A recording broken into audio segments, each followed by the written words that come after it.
Y bueno, sabe que aquí hemos platicado con diferentes personas que tienen diferentes puntos de vista con relación a la reforma eléctrica que envió el presidente Andrés Manuel López Obrador a la Cámara de Diputados y que actualmente se está discutiendo en la Cámara Baja sobre este tema. Para eso ya tenemos en la línea telefónica a Carlos Guerrero Lizardi. Él es profesor mexicano e investigador en economía del Instituto Tecnológico y de Educación Superior de Monterrey, actualmente director del programa de maestría en economía y políticas públicas en el campus de la Ciudad de México, por lo cual le doy la bienvenida para que nos hable sobre su opinión sobre la reforma eléctrica. Carlos Guerrero, ¿cómo está? Muy buenos días.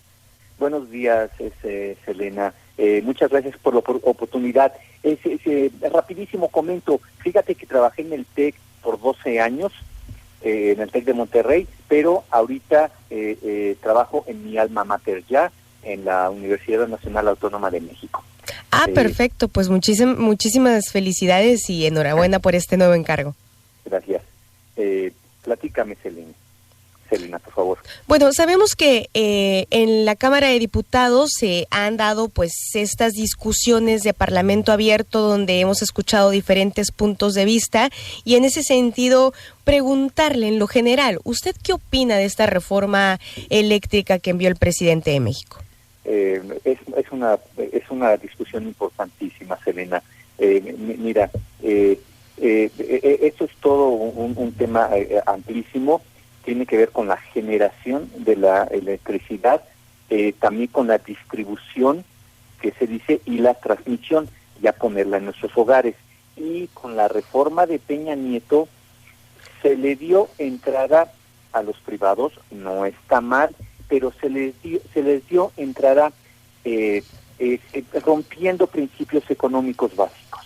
¿De acuerdo? ¿Qué quiero decir? Un ejemplo, es obligación de la CFE comprarle toda la energía que produzcan a los privados, por ejemplo. Okay.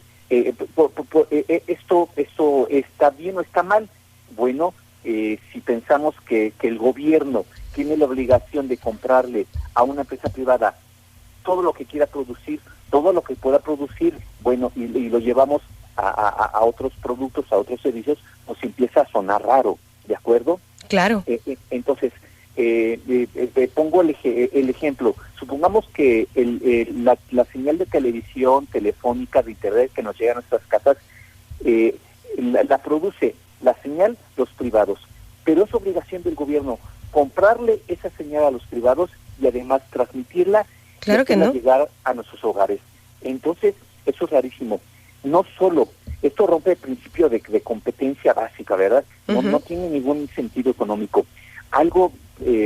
Otro ejemplo, por ejemplo, es decir, al momento en que se le obligó a la CFE a comprarle energía a los privados, por tanto, la CFE, aunque tiene mejores costos de producción y aún su mezcla de energía es más amigable ambientalmente que la que producen los privados, la CFE produce a menores costos y es más amigable su energía proporcionalmente que la que producen los privados. Bueno, la CFE tuvo que dejar de producir. Esto ya rompe el ABC de la economía. ¿Qué quiero decir? Siempre se habla de eficiencia. Los economistas la vemos hasta en la sopa y los no economistas también. Y resulta que esto, recuerdo al principio el ABC de la economía, ¿qué es eficiente? Que una empresa o un país produzca todo lo que puede producir, dados sus recursos productivos disponibles, capital y trabajo, tecnología, naturaleza.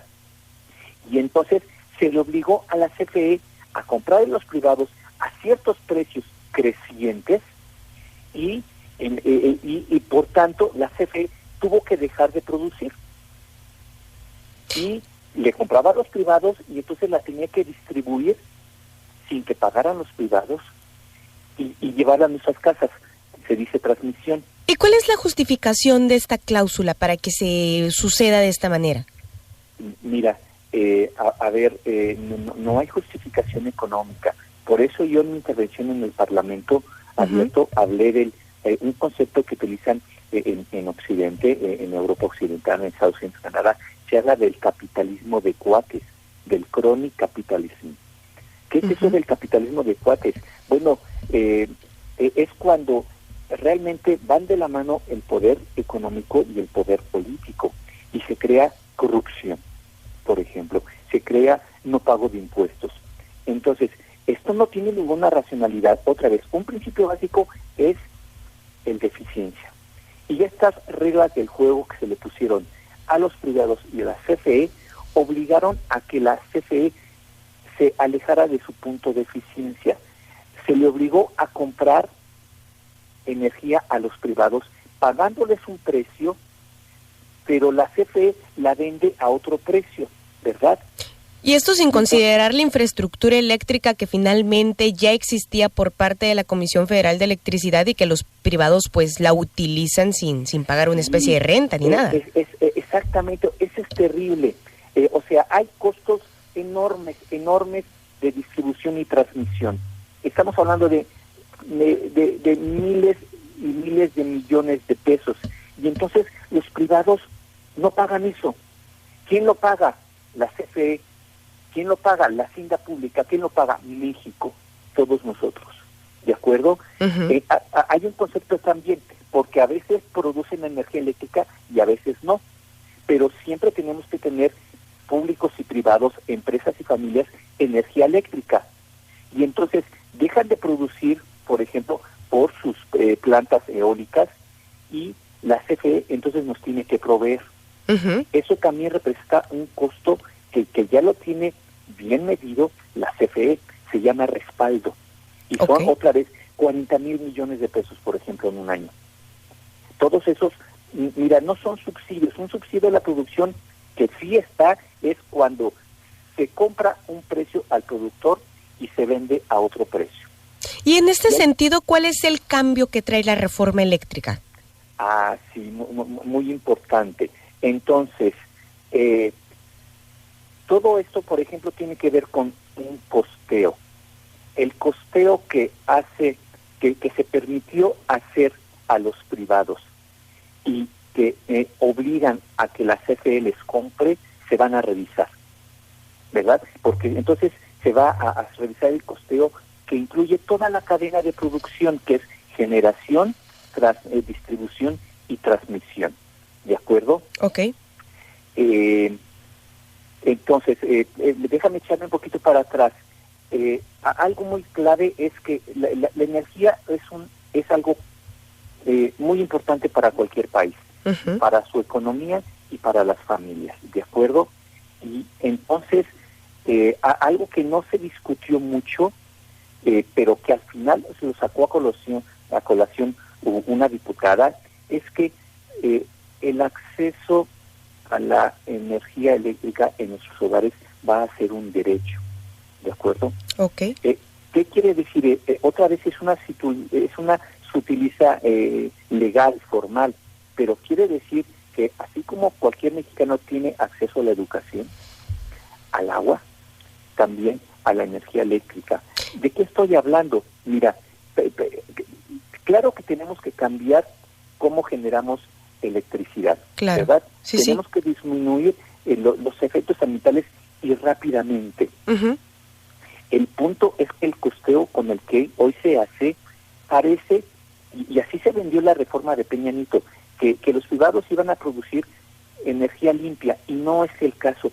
Producen proporcionalmente más energía basada en combustibles fósiles que lo que hace la CFE, ¿de acuerdo? El costeo, te digo que no incluye la distribución y la transmisión.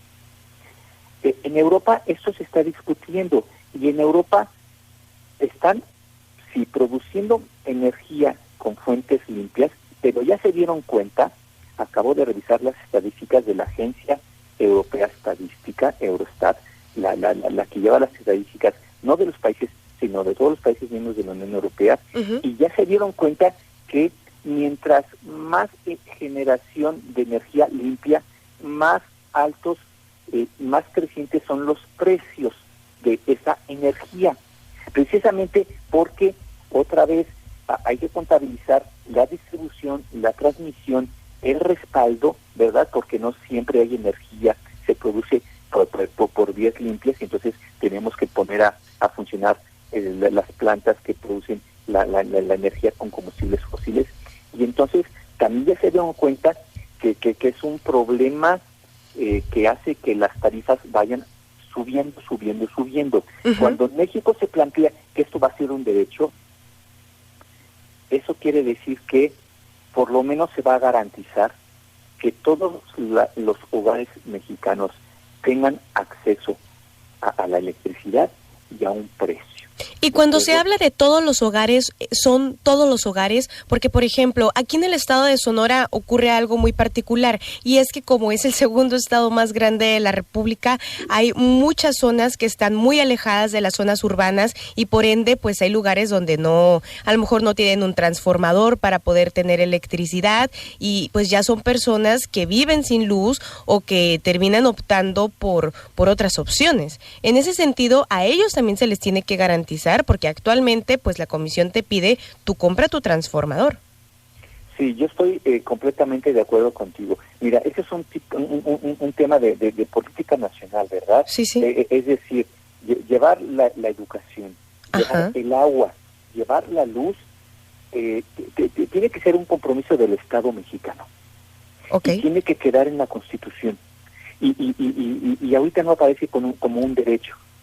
Y claro que, déjame decirlo así, aunque no aparece como un derecho, es una omisión. Cuando no hay una escuela en un municipio en nuestro país, en un pueblito alejado, eso es una omisión del Estado mexicano. Cuando no llega agua potable, es una omisión del Estado mexicano. Uh-huh. También cuando no hay luz, electricidad, es una omisión del Estado mexicano. Claro que sí. El punto es que, mira, los privados no invierten. Las reglas de la reforma, es decir, las reglas que se aplican actualmente permiten eso, que se genere, pero que no se preocupen por su distribución y su transmisión. Uh-huh. Y esa la paga la CFE, ¿verdad? Sí, sí. Y claro que... Y los ciudadanos en sus recibos también. Claro que sí. Pero ahí entra un subsidio que paga la CFE, o sea, que paga la Hacienda Pública. Aún para el propio autoabasto, porque la reforma de Peña Nieto permitió el autoabasto, pero después cambiaron la figura, le dieron vuelta a la figura, y la CFE acaba pagando esa propia transmisión entre privados.